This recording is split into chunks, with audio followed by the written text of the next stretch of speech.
Isang pinagpalang araw po sa bawat isa sa atin. At nandito na po tayo sa siyam na topic po natin sa ating ah, expository preaching methods. So ito po yung tinatawag natin na mga pinagdaanan natin about sa exegetical processes. At ngayon nga po ay pag-uusapan po natin yung mahalaga pong ating pag-aaralan, consulting commentaries po yung topic natin. At bago po ako magpatuloy, tayo po yung saglit na yumukat manalangin sa ating Diyos na buhay, makapangyarihan sa lahat. Panginoon Diyos, salamat po, in-entrust po namin ang aming pong gagawing pag-aaral sa araw na ito. Panginoon, kami matuto, samahan mo. At maawa po kayo sa amin, nawa ang lawak ng pangunawa namin ay aming pong maranasan mula sa inyo. Pagpalain po ang bawat isa at ingatan sa lahat ng dakong kami nandoon at laging subaybayan ang aming pong gawain. At laging kayo, Panginoon, ng maging bukang bibig at mga iniisip namin, maging nagagawa po namin, Panginoon, ay may alay po namin sa inyo sa pangalan ni Jesus. Amen. Okay, matapos po natin na pag-usapan, pag-aralan ng ating mga main passage or passages na naka-assign sa bawat isa. At sa pamagitan po ng mga proseso natin mga ginawang exegetical processes, marami po tayong pinagdaanan. Meron po tayong ginawang mga diagram analysis dun sa ating passage na ibinigay po sa atin. Tiningnan po natin yung ating pong yung inyo pong historical and cultural background ng passage. Gumawa po tayo ng ilang mga contextual o ng mga textual observation sa passage. Maliwanag naman po marahil sa atin yon. Natapos din po natin ng ilan sa mga mahalagang exegetical assignment na meron po tayo, no? At yun nga po, dumating na po tayo sa culmination o sukdulan o yung climax ng ating tinatawag natin na the what, why, how, yung pong primary matters, kung naalala nyo po yun. At nalaman po natin doon kung ano, tungkol saan yung ating pong main passage. At kung bakit yung author o yung sumulat ay sumulat at bakit niya isinama yung main passage na yun o yung passage natin pong pinag-aaralan sa pag-develop po ng kanyang aklat, ng kanyang sulat. Pinakita rin po niya kung paano po niya pinakita yung flow, kung paano po niya dinevelop yung passage. So mahalaga po nating naintindihan din po yun, yung the what, why, the how, sa pamagitan po ng primary matters. So hopefully po na yun po ay ma-review po natin, maalala po natin, At ngayon nga pong araw na ito ay ating pong titingnan. Subukan po natin pag-usapan itong consulting commentaries. So titingnan po natin yung ilang mga idea, yung mahalagang idea, mga nakapaloob po dito, dito po sa consulting commentaries, basically po ang ginagawa po natin doon, tinitingnan po natin, binabasa po natin yung ginawa, sinulat ng iba. So hanapin po natin yung kanilang research and studies regarding po sa mga verses, sa mga chapters ng Bible. So naging trabaho po nila yon at naging duty po nila na pag-aralan yung passages sa Bible, Kaya yun po yung ating titingnan. Yun po yung ating pag-aaralan. Babasahin niyo po yun, according po sa assignment na napa-assign po sa atin. Yun po yung isang mahalagang bagay na kailangan po nating tingnan. So, kumbaga ito pong commentaries na ito ay meron pong layunin po yan, Meron po itong binabanggit, sinasabi tungkol po doon sa mga verses, sa main passage, sa passage, Yung commentaries po, hindi po yun sermon po natin, Hindi po yung magsaserve as our sermon. Hindi din po nito pwedeng palitan yung ating pong mga sermon, Yung ating pong ibabahagi po sa mga tao. Pero mahalaga po na meron po tayong commentaries na magagamit. Nagbibigay po yan ng mahalagang tulong para matiyak po natin that we are on the right track. Kumbaga na tama po yung ating interpretation, tama po yung ating ginagawa. Kumbaga, doon po natin malalaman kung tayo po ay nalayo o mali po yung ating interpretation. So, sa pamagitan po ng pag-consult sa mga commentaries ng mga kilalang mga manunulat, mga author, biblical author, mga biblical commentaries.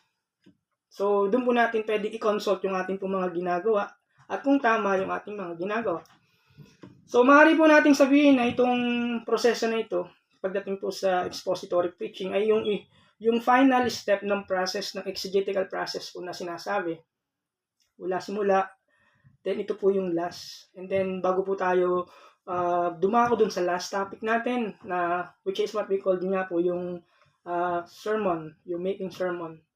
Sulat po ng sermon po natin na i-share po sa mga tao. Alright? So mahalaga po yan na daanan po natin itong bagay na ito. Okay. So since nalaman po natin, kapag nalaman natin yung the what, yung why, at yung how, so yung kabuuang idea po na nakapaloob po doon, yun po yung time na kung saan, ito po yung time na pwede na po natin na ihanda yung ating mga commentaries, So, sa mga websites na pwede po natin tingnan, doon sa last po ng second page po ng module po natin, nakalagay po doon yung ilang mga resources, so mga sources na pwede po natin balikan o tingnan para makita po natin yung ilang mga commentaries. Ano po? So again, yun nga po, kailangan po natin na gumamit ng commentaries para malaman natin that kung tayo ay nasa tamang, if we are on the right track or not. Kung tayo ay nasa tamang paggamit o pag-interpret po ng ating passage. Kaya ginagamit po yung commentaries. Okay. So, ito po yung commentaries. Pwede po nating hawakan yung ating pong module para sa ating pong meaning po ng definition po ng commentaries. Commentaries are books that contain comments. These are either observations or interpretation. Okay, yes, ito po ay mga aklat na naglalaman ng mga komento mula sa isipan na nag-aaral ng salita po ng Diyos. Maaaring ito po ay isang obserbasyon o mga observations o ito ay mga kanilang interpretations sa, yun nga, yung biblical text.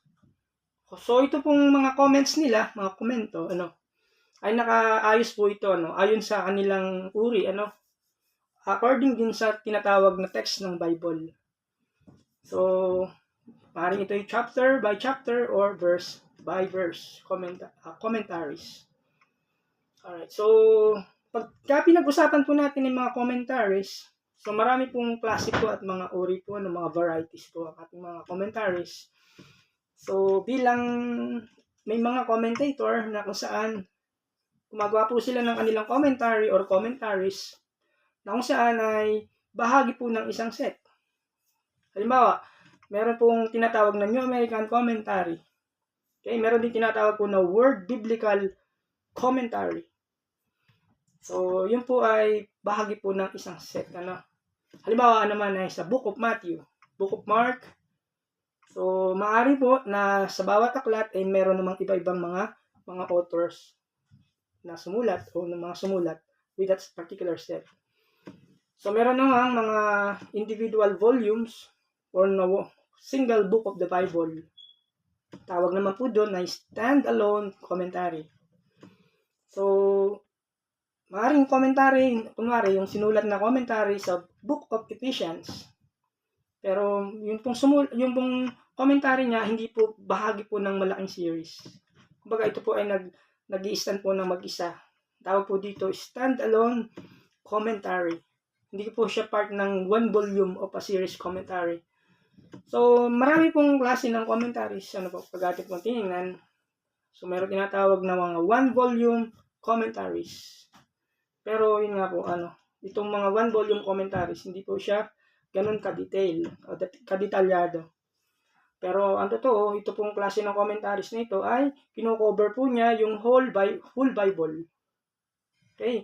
So, ang inyong lingkod po ay gumagamit po ng commentaries ni John MacArthur. Gumagamit din po ako ng commentary ni R.C. Sproul. Meron din po akong Ryrie commentary, Bible commentaries. Meron din po akong ESV commentaries.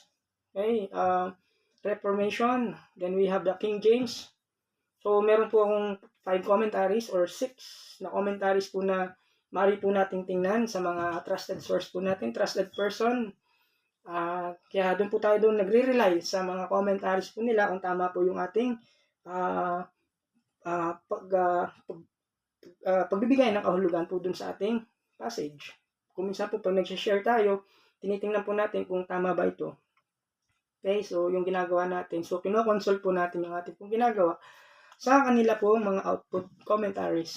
Okay, So, ganun din naman, meron din tinatawag na one big volume commentary.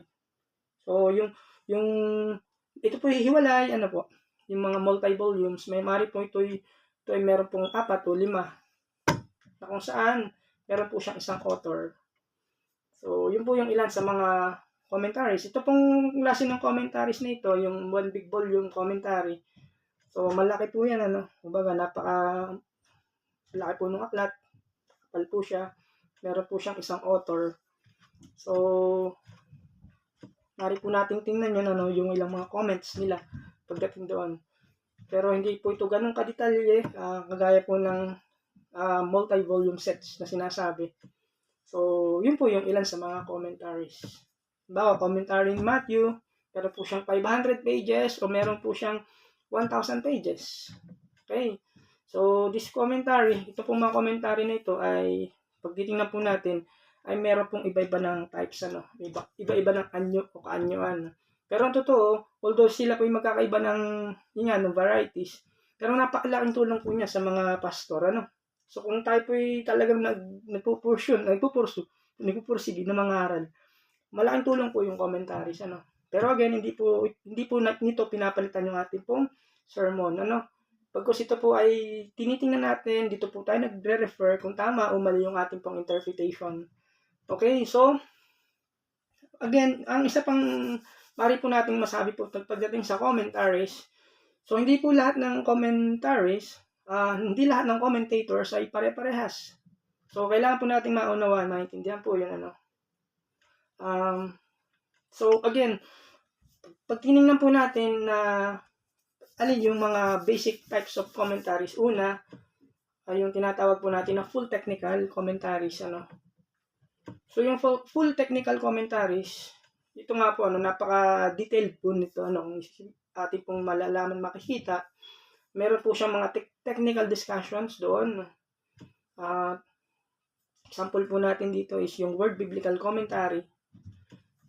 Ito pong commentary na ito, again, is very detailed. Kapag binasa po ng mga mambabasa, ay malalaman po nila yung mga original biblical language.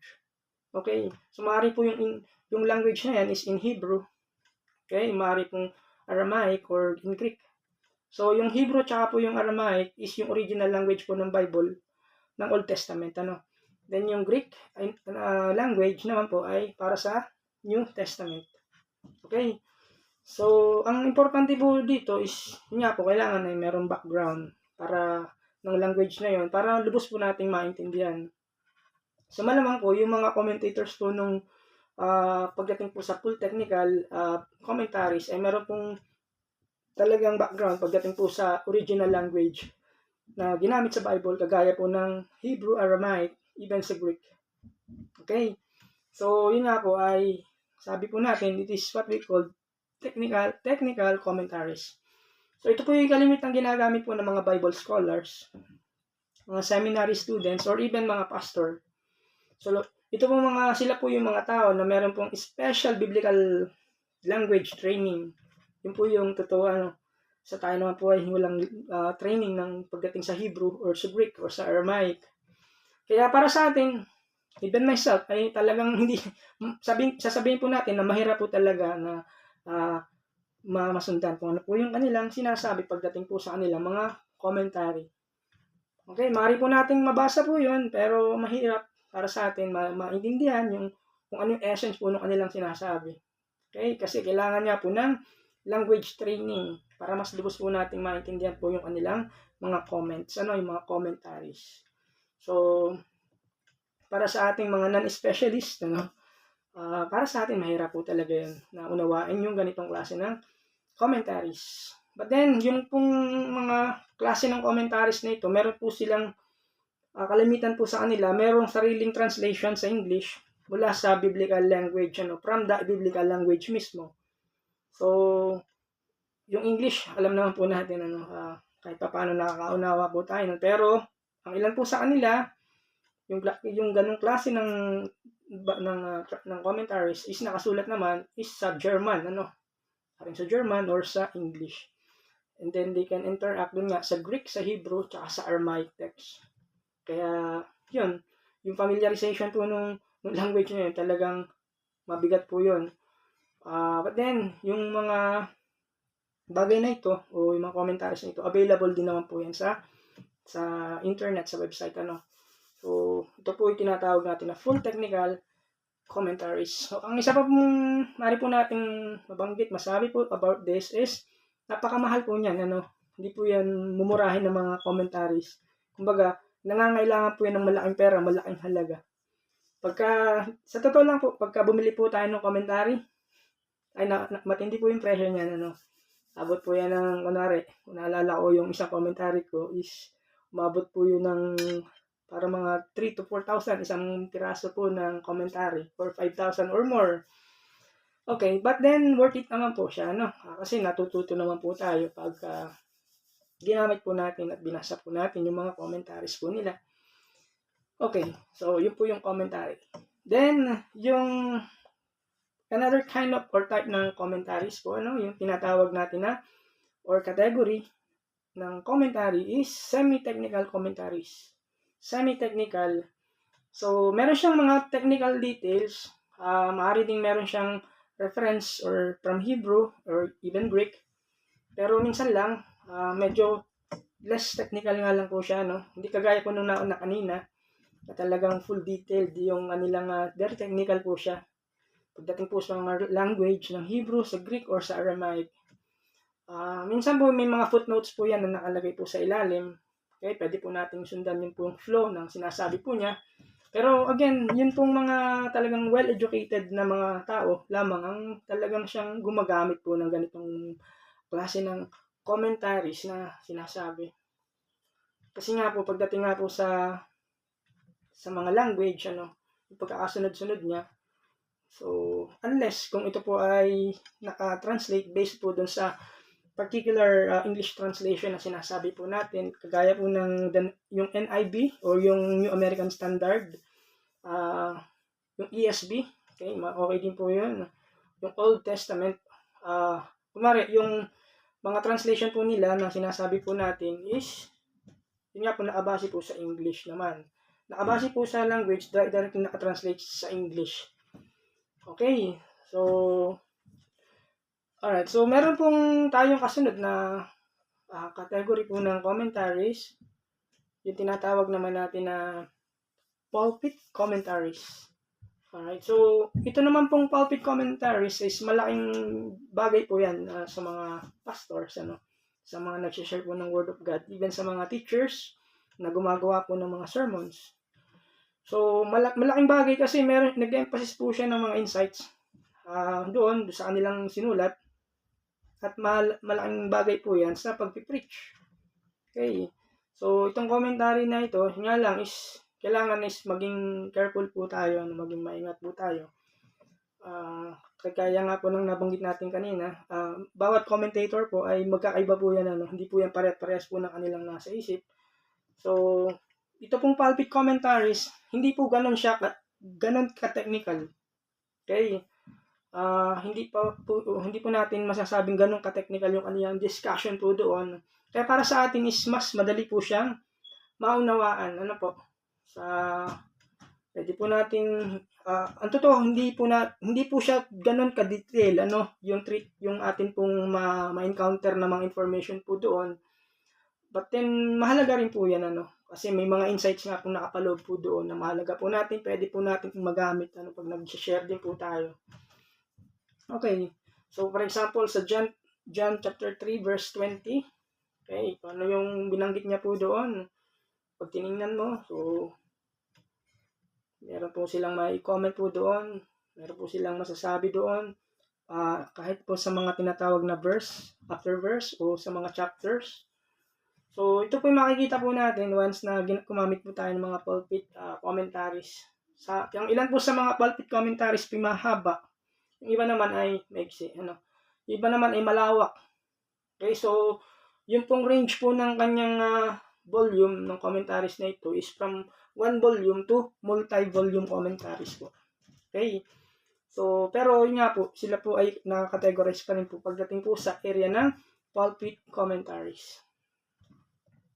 Okay, so Again, ito po ang commentaries na ito, ano, nagagamit po natin siya, even though po na wala po tayong language background, kaya di po tayo marunong ng Greek or ng Hebrew or ng Aramaic, ano po.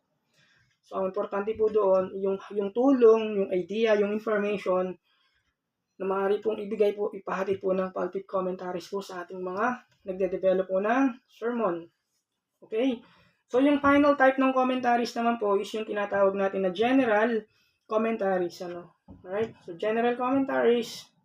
So, it is more on application naman, in nature. Kumbaga, yung application, like application, at more on sa devotion naman yung kanilang emphasis na binibigay dito. So, hindi po ganun siya ka-detail, pero mahalaga po na yung pong life application, yung application po ng ipinapahatid po ng mga information o ng comments ng nagsulat, ayun po yung mga major points or major ideas po na kailangan po nating makuha po, even yung mga key issues, yung mga issues na pangunahing issue. Okay? So, gano'n po niya nilalapat po yung mga application po niya through commentaries na ito. Alright, so kung wala tayong time, masyadong mahabang time, pag-aaral ng passage, kailangan lang po natin ng mga general knowledge, kung ano yung tinutukoy, yung sinasabi po ng passage. So yan po, maganda pong pag-aralan at alamin po at gamitin po yung tinatawag po na general commentaries. Alright, so halimbawa po, kung tayo po mag-aaral ng isang aklat, kunwari o ng isang passage, sa aklat po ng, kunyari, passage of Ephesians. Okay? So, yun po, magbibigay po siya ng ilang mga comments po doon. At again, yun nga po, kumbaga, at least alam po natin kung anong uri ng mga commentaries po na meron po tayong magamit po, So, okay. So, kumbaga, sa pag-develop po ng sermon o yung pag gumagamit po tayo ng exegesis or exegetical process, pag dumaan po tayo sa napakahabang proseso, so, pwede po natin i-direct consult po ito sa paggamit po ng general commentaries. Okay? Kasi yung mga perspective na maaari po na ibigay nito, yun nga po, kahit pa paano po ay malaki po siyang tulong, malaki pong tulong para sa atin na maaari po nating yung liwanag na receive nila mula sa Word of God through the power of the Holy Spirit ay ma-receive po natin at siya naman po natin maibahagi rin para sa iba. So, itong commentaries na ito is general commentaries. Okay? So, malaking tulong po ito para sa atin na nagbabahagi, para sa inyo rin na nais pong magbahagi po ng Word of God. So, yun po yung difference po niya, Okay, so ngayon naman po ay dadako na po tayo sa ilang mga tips, po yung mga tips na nais po nating malaman, maibigay po sa bawat isa. Pagka gumamit na po tayo ng mga commentaries, since dumaan na po kunwari tayo sa mga proseso, exegetical processes, binahagi po natin ng mga nakaraang panahon, nakaraang araw, nakaraang linggo. So, bago po tayo dumaan sa paggagawa na tinatawag na sermon. So again, kinoconsult po natin yung ating pong mga ginawa dun sa tinatawag nating mga commentaries. Pinag-aaralan po natin, bahagya. Okay, binabasa po natin. Yun nga po, bago natin i-preach yung ating sermon. Okay, so hindi po natin pwede na gawin ito yung copy-paste mula sa commentaries. So hindi po ito yung paraan na sinasabi ko sa inyo na gawin nyo, hindi po 'yun, Sinasabi po natin yung commentaries po ay mahalaga. Okay? Para malaman po natin kung tayo ay nasa right track, Kung tama po yung ating ginagawa. Okay? So, hindi po natin pwedeng i-copy paste and then i-share po natin, Kumbaga, pinag-aaralan po natin yung passage, dumadaan po tayo sa mga proseso. At the end of the day, before i-preach natin yung sermon po natin, kinoconsult po natin yan. That's why we have the consult commentaries. Alright? So, as much as possible, tumitingin po tayo sa mga commentaries, Then of course, pinag-aaralan po natin yung main passage po natin, gumagawa po tayo ng diagram, tinitingnan po natin yung historical and cultural background. Gumagawa po na tayo ng tinatawag na textual observation. At lahat ng mga nabanggit po natin, okay, yung mga surrounding context na sinasabi po natin, yung contextual analysis, at narating na po natin yung the what, why, and how, then, saka pa lamang po tayo pwedeng gumamit ng mga commentaries, Tingin na po tayo, nagbabasa na po tayo ng commentaries. Alright. So, number 1 tip para sa paggamit po ng commentaries na maaaring makatulong po sa atin. Okay. So, kailangan po nating maintindihan pagdating sa paggamit ng commentary. Ang bawat commentary po ay hindi lahat ay makakabuti po sa atin. Okay? May mga commentary po na maaari po tayong iligaw. Kaya mag-iingat po tayo. Okay? So, even though sila po yung nagsulat po ng commentary, may mga sumusulat po ng mga commentaries, mga commentator, mga author. Although it is based on galing sa Bible o ang topic ay sa Bible, pero meron pong mga ideya na maaari po tayong ilayo nito sa tunay na katotohanan. Kaya pinag-iingat po rin po tayo dito. Okay? Kaya binabasa po natin. Sila po nag-i-spend, yung mga sumusulat po niya, nag-i-spend po sila ng mahabang panahon, mahabang oras, sumusulat po ng ilang pages, Pero sa bandang huli, may mga sinasabi po siya na i-convince po niya kayo sa isang truth o sa isang beliefs na hindi pala yun ang meaning nun, po. Kaya mag-ingat po tayo. Halimbawa, sumulat siya ng 40 pages na comments. Pero at the end of the last page, sasabihin niya sa'yo na hindi si Paul lang sumulat po nung aklat na yun. May mga ganun pong instances, Okay, so meron namang mga liberal, may mga hindi naniniwala sa Bible na sumulat. Meron din mga hindi born again, So, kung isipin po natin na ito po mahalaga na kailangan po nating may malaman tungkol sa mayakda mismo, Yung kanyang tinatawag na biographical information. Hanapin po natin, i-search po natin kung saan po siya nag-aral na school, saan po siya nag-graduate, saan po niya na-receive yung kanyang education sa pag-aaral po ng Bible. Okay? So, maaaring yung commentaries naman, kung minsan ay nirecommend sa atin ng mga tao na pinagkakatiwalaan po natin. Okay? So, yung mga recommended commentaries na yun, minsan, syempre, kapaki-pakinabang din naman sa atin, At makakatulong naman din sa atin. So, yung mga tao nag-recommend sa atin, basahin mo ito, maganda ito. Okay, so nalalaman natin yung ilang mga commentaries. Ang totoo po, may mga narinig po ako na talagang nagkatiwalaan ko rin po, pagdating sa commentaries. So, kaya sabi ko, sarili ko, ako po'y mag-invest pagdating po sa ilang mga commentaries. Totoo po, ayun, mga kapatid, So, kaya, yun.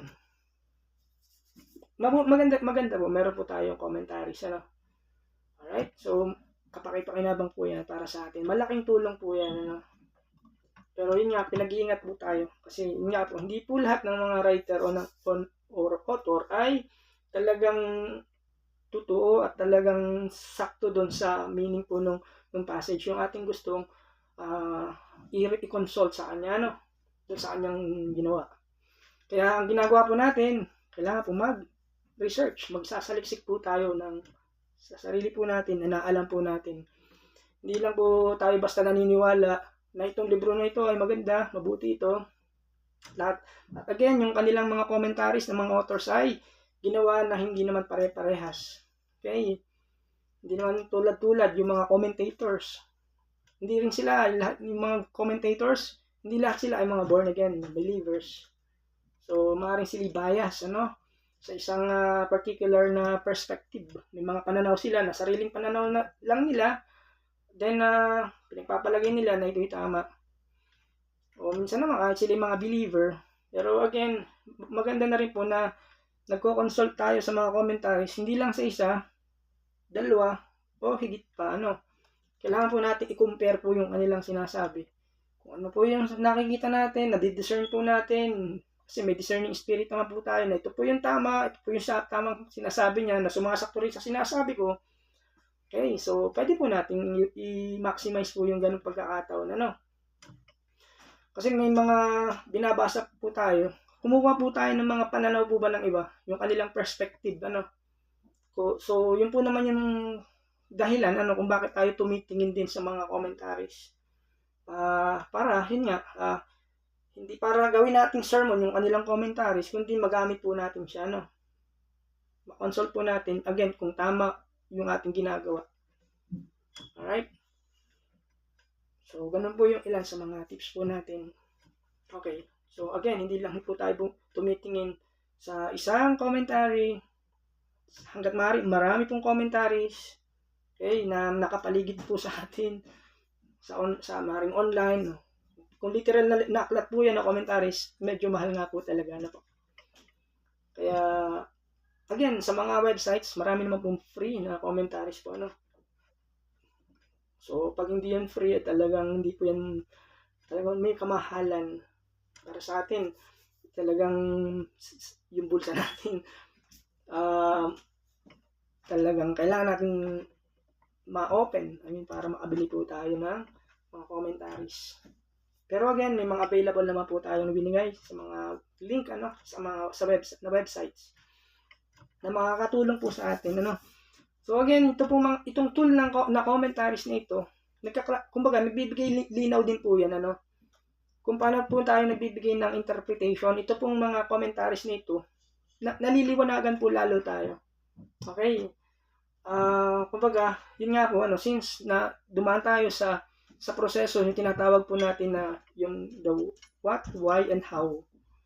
So, ang tanong lang ay gusto po nating siguraduhin, ano, kung talagang tayo ay nasa tama yung aking ginagawa. So, gusto nating tiyakin yun. Kaya, gumagamit po tayo nitong commentaries. Kaya hindi lamang tayo gagamit, halimbawa lang, ng John MacArthur commentaries. Huwag lamang pong isa. Okay? Hanggat maaari po ay mas marami, mas maganda po yun. Ano? Para po may makita po natin. Kunwari, kumuha tayo kay John MacArthur, tingnan natin, binasa natin. So, subukan din po natin hanapin, tingnan yung iba pong commentaries. Halimbawa, King James Version commentary. Halimbawa, Ryrie commentary. Halimbawa, ay Reformation commentaries. Okay? Marami pa pong iba. So, may mga websites po available. Ano po? Makakatulong po yun. So, again, yun po yung purpose niya. Kumbaga, nagpo-provide po yun ng gusto po nating malaman, mga perspective mula sa ibang mga tunay na nangangaral. Ano? So, kumbaga, hindi po ito source or resources natin, ano, ng ating pong sermon or sermon manuscript. Hindi po, ano. Sumulat tayo ng sermon, kinuha po natin yung comments nila, share po natin. Hindi po yun yung sinasabi po natin ngayon. Ano po? Hindi po tayo nagka-copy-paste mula sa commentaries. Sa Big No po yun. Ano? So, kumbaga, yung tinatawag po natin na sermon manuscript, yung pagsusulat po niya is maring itakal po natin yan, maring sa mga susunod po na linggo. Ano po? Okay, so hindi po basta natin kinokopya yung ating yung commentaries po ng iba. Alright? Pero mahalaga pong basahin, ano? According to the commentary of John MacArthur and so on. Yan. Ganun po yung the way po tayo mag-share. Ayon po kay John MacArthur na commentary, ito po yung kanyang binabanggit. Okay. Supportahan po yung ating pong sinabi, nung sinabi po ni John MacArthur. Para ma-establish po ba yung truth, ano? Yung gusto nyong sabihin po sa tao. Okay? So, ganun po yung ginagawa ko. Alright. So, what else? Kumbaga, yun. Yung commentary na sinasabi po natin is, hindi po natin sermon yun, ano. Kumbaga, ito po yung last part, o yung last area, na kailangan po natin mag-focus, ano. After ng mga ibang mga process po na dinaanan po natin, yung exegetical processes, dito na po tayo magbibigay ng time. Aralan po natin, binabasa po natin. Kina-clarify na po natin. Again, hindi po natin kinaka-copy-paste o hindi po natin basta ikakat yung commentary, didikit po natin sa ating pong sermon. Hindi po yun, ano? So, kaya, yun po yung kailangan po natin maunawaan. Mahalaga po ito kung isipin po natin. And then, yung huling tip po natin is do not trust that everything the author says is biblically accurate. Yun nga po, baga, since ito pinapag-usapan natin kanina, hindi po lahat po ng author nga po ay talagang trusted, hindi po accurate. Hindi po lahat ay tama yung kanya sinasabi. Kaya mahalaga yung discerning spirit po natin, na pagganahin po ng Panginoon, tulungan po tayo ng Panginoon na mas maliwanagan po tayo doon sa ating binabasa na commentaries. May isama po natin, may support po natin doon sa ating i-share, Okay. So ang point po natin is yes, ina-assume po natin ng mga bagay-bagay, pero kailangan po nating bigyan daan yung tinatawag na to give the benefit of the doubt. Kailangan paminsan-minsan magduda tayo, tama ba ito? Okay, tama ba ito sinasabi niya? Okay, so kailangan kasi natin po na masigurado, ma-sure, yung ating pong sinasabi ay biblically accurate. Lahat po ng ating sasabihin. Pero hindi po natin sinasabi na yung mga commentary nila lahat po ay heresy, o mali yung kanilang pananampalataya. Pero maging aware po tayo, again, yung maging matalino po tayo, yung discerning spirit po natin, yun po yung pino-point out ko po, Okay, so may mga paragraphs po na talaga naman pong sobrang helpful po noon, yun nga lang, kailangan po nating pag-isipan, okay, kung ako ba ay nasa tamang landas, nasa tamang pag-interpret ng aking pong ginagawa. Mabuti yun, ng gawain. Ito po yung pag-discern po ng ating pong binabasa. Yung kasanayan po na ito ay kailangan po natin, kumbaga ang pino-point out ko po is hindi po lahat ng sinasabi nila ay kailangan po nating i-trust, o pagtiwalaan. Kailangan po nating basahin na meron tayong discernment. Okay? Mahalaga po kasi yun, yung pagbabasa po natin. Kailangan yung pagbabasa po natin ay talagang accurate, Kasi nga po yung purpose ng commentary, kaya po tayo nagbabasa ng commentary, magdala ito ng kaliwanagan sa atin, at para may finalize po natin yung kabuang idea na nais po natin i-share sa iba before po mag-compose po tayo ng sermon. Okay? After po tayo dumaan sa mahabang proseso ng exegesis. Alright? Yung the what, the why, the how. Now, yung concern po natin, okay, is yun nga, kung meron tayong ilang mga doubts, may ilang tayong pag-alala, pagdududa, may mga commentaries po na mari pong mag-assure sa atin na talagang may mga aspeto po ito na nagdudulot po sa atin ng confidence na tama po yung ating ginagawa. That's why yung commentary bilang gamit ay napaka-importante para sa mga nag-share. Kaya gumagamit po ng commentaries. Bibigay po ito ng liwanag sa atin, Hindi po ito kapalit ng sermon manuscript po natin, ipipreach po natin sa mga tao. Hindi po yun. So, kailangan po natin ito, kailangan po natin na i-preach mismo yung galing po sa atin, Hindi po natin basta i-copy, i-paste yung mga commentaries, Halimbawa, kumuha ng commentary kay John MacArthur, sasabihin mo, this is what I'm going to preach. Huwag po ganun, Kumbaga, kailangan po natin buksan yung isip po natin sa paggamit po ng commentaries as a part ng exegetical process. Alright? So, yun po yun, yung ilan sa mga tips po natin na mahalaga po na maintindihan natin yung pangunawa pagdating po sa commentaries. Kasi yun nga pong magiging role po natin before na may preach po natin yung ating word of God, yung word mula sa Bible, the word of God itself, ay talagang dumaan po yan sa tamang proseso po ng expository preaching. Kasi yung congregation naman ang makikinabang po niyan. Kumbaga, pagka dumaan na po tayo sa mga proseso na yon, okay, so kaya yun po yung mahalaga po doon. Kumbaga, kagaya po na nabanggit natin, mahalaga po yan as a final perspective for final clarification ng ating passage. Pero again, hindi po lahat ng sinasabi ng commentaries ay tama. Okay? But again, we need to get the commentaries. Kailangan po nating tumingin, gumamit po ng commentaries po. So, mabuti pong bagay yan para may share po natin ng may kaliwanagan po yung ating pong passage. Alright, so tayo manalangin. Panginoon, Panginoon Diyos, salamat po. Salamat po sa mga oras na pinagkaalog niyo po sa amin. Dalangin po namin na pag-aaral na ito ay lubos naming maunawaan, Panginoon. Sama kami ng banal mo Espiritu Santo sa pag-aaral ng mga passages, Panginoon. Magdagdag ng kaalaman po ito para sa amin, Panginoon, ng lalong pong lumiwanag ang mga pinag-aaralan po namin ay bahagi po ng may katotohanan ng inyong pong salita sa pangalan ng Jesus. Amen. Thank you po. God bless po.